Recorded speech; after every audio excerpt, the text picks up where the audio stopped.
아들을 낳으리니 이름을 예수라 하라. 이는 그가 자기 백성을 그들의 죄에서 구원할 자이심이라 하니라. 이 모든 일이 된 것은 주께서 선지자로 하신 말씀을 이루려 하심이니 이르시되 보라 처녀가 잉태하여 아들을 낳을 것이요 그의 이름은 임마누엘이라 하리라 하셨으니 이를 번역한즉 하나님이 우리와 함께 계시다 함이라. 우리는 이해가 잘 안 되는 일을 볼 때 이상하다라고 말을 합니다. 그게 이상하다는 말은 잘못됐다는 말이 아니라 내가 잘 알지 못한다는 말이기도 합니다. 예수님이 오신 성탄절이 그렇습니다. 참 이상합니다. 참 이해가 안 됩니다. 그리고 신비롭기까지 하죠.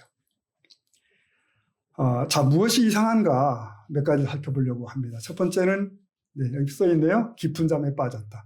자, 예수님은 만왕의 왕으로 오셨습니다. 그러나 그 밤에 알아본 사람이 없었습니다. 이상하죠. 그저 수개월 후에 멀리서 온 동방 박사들이 왕이 어디 계시냐고 찾았을 뿐입니다. 마태복음 가보면 2장 2절에서 이런 말씀이 있죠. 2장 2절 같이 읽어볼까요? 시작. 유대인의 왕으로 하시니가 어디 계시냐? 우리가 동방에서 그의 별을 보고 그에게 경배하러 왔노라. 네, 이것은 이방인들이 왕을 배우러 왔다는 그런 얘기예요. 자, 구약에서는 그를 오실 메시아라고 반복합니다. 근데 왜 사람들은 막상 메시아가 오신 것을 몰랐을까? 왜 알아보지 못했을까? 네, 오랫동안 선지자들이 예언했고 백성들은 기다렸습니다. 그런데 정작 그가 오셨을 때는 하나같이 무관심했다. 천사가 나타나 구세주의 탄생을 알린 시간, 베들레헴 사람들은 한결같이 잠에 빠져 있었습니다. 다만 그 시간에 깨어있던 사람들은 목자라는 사람들이에요. 그러니까 바깥 들판에서 양을 치고 있었죠. 목자들이 천사의 기별을 듣게 된 것은 깨어 있었기 때문입니다. 네, 성도 여러분, 오늘도 우리 주님을 만나려면 깨어 있어야 만날 수가 있습니다. 세상의 잠에 취하면 안 됩니다. 그런데 그 시대에 깨어 기다리던 두 사람이 있었다고 성경은 증언하고 있습니다. 성경에서는 시므온과 안나를 소개합니다. 시므온은 죽기 전에 구세주를 볼 것이라는 성령의 어떤 지시를 예고를 받았습니다. 근데 그분을 만나기 전에는 결코 죽을 수 없다는 거예요. 그래서 세상에서의 괴로운 삶을 지탱해 가면서도 늘 그 약속을 기다렸습니다. 그리고 마침내 예수님을 품에 안는 감격을 맛보게 되죠. 그리고 이렇게 찬송합니다. 누가복음 가보면 2장 29절에 읽어봅니다. 주제여 이제는 말씀하신 대로 왕 노아. 네, 그러니까 이제는 눈을 감고 죽을 수 있어서 너무 감사하다. 그런 의도예요. 노인의 생명을 그때까지 연장시켜오는 그 힘은 메시아를 기다리는 그 기다림, 그것이었습니다. 그리고 안나라는 84년 된 과부가 또 등장합니다. 그녀는 주야로 성전에 나와서 기도했답니다. 그러던 어느 날 예수님을 품에 안게 되는 순간을 맞이하죠. 만약 안나가 매일 금식하며 기도했지만 그날 그 자리를 지키지 못했더라면 어떻게 됐을까요? 네, 그날 찾아오신 주님을 배울 수는 없었을 겁니다. 그래요. 항상 하나님 앞에서 자신의 자리를 지키는 사람들, 그들은 언제 어느 때 주님이 오시더라도 맞이할 수가 있습니다. 그러니까 자리를 지킨다고 하는 것은 강한 믿음의 표현이에요. 믿음의 사람은 기다릴 줄 알죠. 기다린다는 것은 깨어있어 자신의 자리를 지킨다는 말이 되겠습니다. 사랑하는 성도 여러분, 예수님이 초림 때 사람들은 잠들어 있었습니다. 때문에 주님을 맞이할 수 없었습니다. 아마 예수님이 재림 때에도 똑같은 현상이 일어날 것입니다. 예수님이 초림이 밤중이었다면 재림도 아마 밤중일 겁니다. 물론 이것은 시간적 밤이라기보다는 영적 밤을 의미합니다. 성경은 예수님이 도적처럼 오신다고 증언하고 있어요. 보통 도적은 은밀한 밤에 활동하죠. 사람들이 잠들었기 때문에. 여러분, 주님 재림 때까지 사람들 중 과연 얼마가 믿음을 붙잡고 깨어 있을까? 그러므로 성탄은 다시 오실 주님을 기다리며 상기하는 날입니다. 다시 오실 주님을 상기하는 날이에요. 주님은 반드시 다시 오십니다. 초림의 주님은 마국간 구유에서 태어난 모습으로 오셨지만 재림의 주님은 영광의 왕으로 오실 것입니다. 소림의 주님은 우리의 죄를 위해 십자가를 지셨지만 재림의 주님은 구원받은 자들을 데리러 오시는 것입니다. 우리는 다시 오실 주님을 기다리며 오늘 성탄절을 맞이합니다. 신앙은 깨어 기도하며 주님을 기다리는 삶이에요. 주님께서 오시는 그날까지 믿음으로 살아 주님을 영접하는 승리가 될 수 있기를 축복합니다. 아멘. 자, 첫 성탄절에 사람들이 메시아를 영접지 못했던 두 번째 이유가 뭘까요? 네, 그분이 세상에 오셨지만 너무나 의외의 혹은 뜻밖의 모습으로 오셨기 때문입니다. 거룩한 하나님의 신성이 강보에 쌓여 구유에 누인 아기로 감추어져 혹은 가리워져 있었습니다. 누가복음 2장 가보면 12절의 말씀이 이런 말씀이 있습니다. 읽어봅니다. 너희가 가서 구유에 누워있는 이것이 너희에게 네, 여러분 강보란 아기 포대기를 의미합니다. 아시죠? 참 소박한 거죠. 예수는 포대기에 쌓여 구유에 누워 있었다. 그러면 이 아기가 어떻게 온 우주인이란 말인가? 우주의 주인이란 말인가? 만왕 왕이시란 말인가? 그리고 그 위엄과 권능은 어디다 감추셨을까요?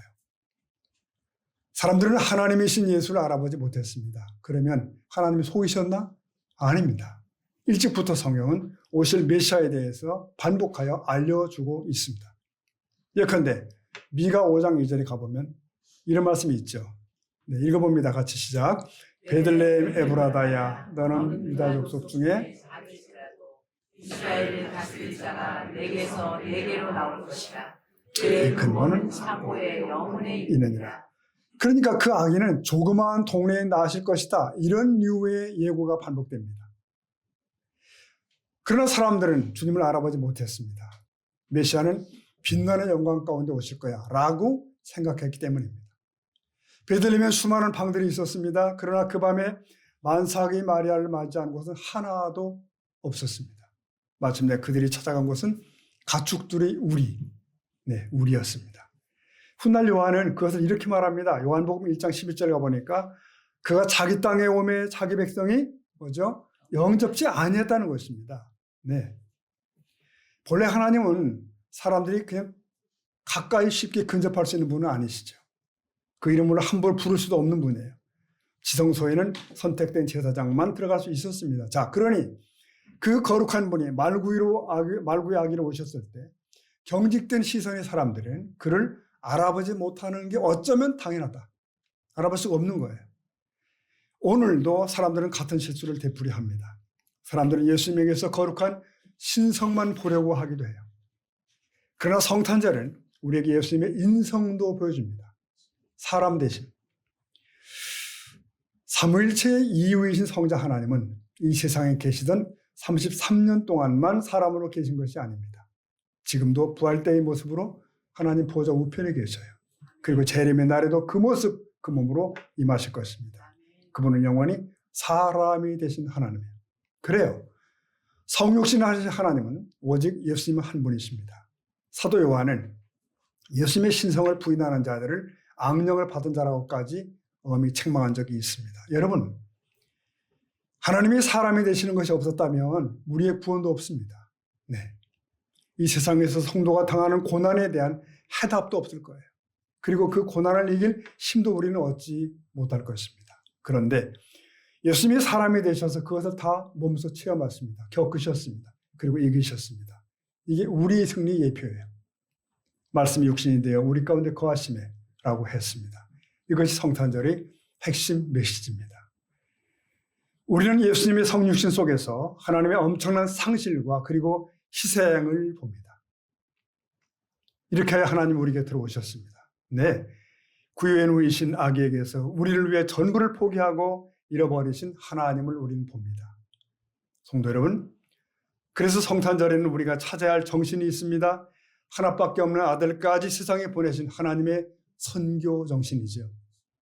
디모데전서 2장 말씀 보면 4절에 이런 귀한 말씀이 있습니다. 읽어보겠습니다. 하나님은 모든 사람이 원하시느니라. 네, 여기 하나님의 소원이 드러나죠. 뜻이 있습니다. 모든 사람이 구원에 이르는 것입니다. 오늘도 복음을 위해 모든 것을 잃고 기꺼이 포기하는 이들이 있습니다. 이들에 의해 이 성탄의 기적은 계속하여 만들어지고 있습니다. 세상 사람들은 자기를 채우고 자기를 치장하는 데 전심을 기울이죠. 그러나 우리는 자신을 비우고 복음을 나누는 사람이 되어야 될 줄로 믿습니다. 여러분, 우리도 그래야 돼요. 하나님처럼 내 권리를 포기하고 누군가의 생애에 큰 기쁨이 되어줄 성탄의 기적을 계속 만들어 가야 됩니다. 그러므로 성탄을 아는 우리 모두가 선교사여 그리고 전도자인 줄로 믿습니다. 자, 성탄의 신비로움 세 번째 얘기를 하겠습니다. 무대 위의 소품들 얘기입니다. 지금 하나님이 연출한 그 탄생의 무대, 거기에 있는 소품들이 너무너무 사소하다는 거예요. 우선 아기 예수 탄생의 장소는 베들레헴 아닙니까? 유대 땅에서 가장 작은 동네 중에 하나가 베들레헴입니다. 구약에서는요, 그 지명도 나타나지 않습니다. 그리고 주인공으로는 마리아와 요셉이 나옵니다. 그리고 등장인물은 양치는 목자들, 동방에서 온 사람들, 이래요. 그리고 기타 소품, 찬바람 드는 마구간, 가끔씩 몸부림을 치는 짐승들, 그리고 냄새나는 구유, 이런 겁니다. 여러분, 여기가 우주의 대기적이 일어난 현장 맞습니까? 하나님이 쓰신 소품은 이렇게 보잘것없는 것들이에요. 그러니까 세상의 가치로 보면 정말 하잘것없는 것들입니다. 그러나 이 모든 것들은 만물을 창조하시고 운행하시는 하나님의 선택입니다. 섭리이십니다. 그의 지혜와 능력 속에서 고르고 골라서 선택된 것들이다. 이게 우연이 아니라 하나님의 경륜임의 섭리라는 것을 주목해야 됩니다. 누가복음 20장에 이런 말씀이 있습니다. 17절에 가보면 읽어볼까요? 기록된 바 네, 여기서 건축자들이 버린 돌이 나옵니다. 이게 예수님에 관한 예언입니다. 예수님은 세상적으로 볼 때는 흠모할 만한 아름다운 것이 없었어요. 얼마 전에 지저스, 예수라는 뮤지컬을 본 적이 있습니다. 거기 등장한 나사렛 예수의 모습은 지극히 평범한 모습이었어요. 그 제자들 틈에 서 있어도 드러나지 않는 외모. 저는 그 모습에 나름 충격을 받았습니다. 그런데 생각했습니다. 아마도 그것이 진실일 거다. 그게 맞을 거다. 33년 동안 예수님의 풍채가 어땠을까요? 외모, 학력, 직업, 가정 환경 등 어땠을까요? 세상의 가치로 보면 외면되게 딱 좋은 사람이었습니다. 그래서 세상의 지혜자들은 예수를 버렸어요. 건축자들이 버린 돌이래요. 그러나 하나님은 그 예수님을 하나님 나라를 세우는 가장 중요한 모퉁이 머릿돌로 삼으십니다. 이처럼 세상 지혜와 하나님의 지혜는 완전히 다른 것이에요. 세상의 질서와 하나님의 질서는 완전히 거꾸로 갈 때가 많습니다. 그래요. 첫 번 크리스마스 현장에서 하나님께서 사용하신 소품들은 세상적 가치로 보면 하찮은 것들 맞습니다. 하나님께서는 사람들이 버린 그것들을 그러나 선택하셨습니다. 그래서 온 세상을 구원하는 하나님의 뜻을 이루는 도구로 사용하신 줄로 믿습니다. 이 사실을 깨달은 바울은 이렇게 얘기합니다. 고린도전서 1장 26절에 보니까 형제들아 형제들이여 너희를 부르심을 보라. 자, 읽어볼까요?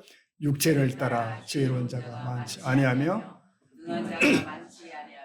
문벌 좋은 자가 네, 그러니까 세상 사람들이 가치 없다고 외면하는 것들, 버린 것들을 하나님 선택하셨다는 거예요. 아주 하찮은 사람들을 사용하신다. 당신의 영광을 나타내는 도구로 쓰신다. 왜 그렇게 하실까요? 네, 분명합니다. 그들은 모든 능력이 자신에게서 나온 것이 아님을 알기 때문이에요. 때문에 자기를 자랑치 않고 누구를 하나님만을 자랑하기 때문입니다.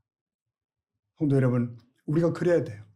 능력은 내가 아니라 하나님에게 있습니다. 능력은 나로부터 나오는 것이 아니라 하나님으로부터 나오는 줄 믿습니다. 그걸 인정하고 시인하는 사람들, 그들이 하나님의 도구가 되는 거예요. 배경인 베들레헴 동네 잘 생각해 볼까요? 그때는 유대 고을 중에 가장 작았다. 찬송가에 나오지 않습니까? 작은 골. 네. 그러나 인류를 구원하실 메시아가 태어나는 축복받은 땅이 되었습니다. 지금은요, 1년 365일 순례자들, 관광객들이 끊이지 않습니다. 네. 저도 그들 틈에 끼어서 가봤잖아요. 정말 붐비는 곳이에요. 네, 붐빕니다. 마리아와 요셉은 어때요? 당시 사람들이 보기에는 눈에 띄지 않는 존재가 분명합니다. 그러나 하나님은 그들을 택하셔서 메시아의 양육을 책임질 부모로 삼으십니다. 영광의 직분이죠.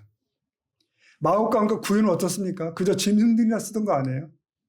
하나같이 사소한 것들입니다. 하나 존귀하신 성자의 하나님이 누우실 보금자리가 되었습니다. 여러분, 우리도 사소한 존재일 수 있습니다. 네, 세상의 기준으로는 별 가치가 없다고 낙심될 수도 있습니다. 특히 우리 청년들 잘 들으셔야 됩니다. 네.